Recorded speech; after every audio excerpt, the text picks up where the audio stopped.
Alhamdulillah, vassalatu vassalamu ala rasulillah.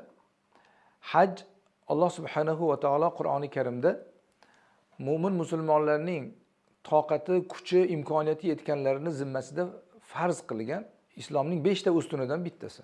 Ana shu hajni Alloh taolo Qur'oni Karimda "Valillahi alan-nasi hajjul bayti man istata'a ilayhi sabila" degan oyati bilan farz qilgan.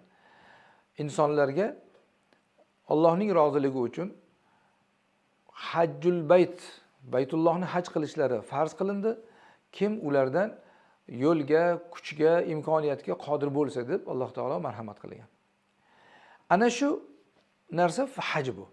Haj ma'lum kunlarda ma'lum bir rukun va amallardan iborat bo'lgan harakatning nomini haj deyiladi.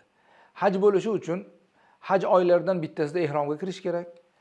Zulhijja oyining 9-kuni Arafotga va Muzdalifaga, undan keyin Minoga tosh otishlarga boriladi. Ma'lum bir kunlardagina, yil davomida ma'lum bir kunlardagina 3-4 kunda bajariladigan amallar to'plamini haj deyiladi.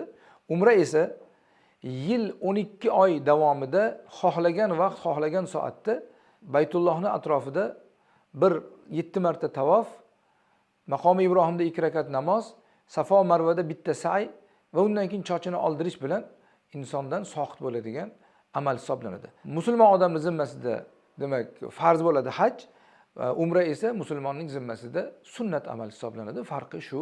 Allohu a'lam bissavob.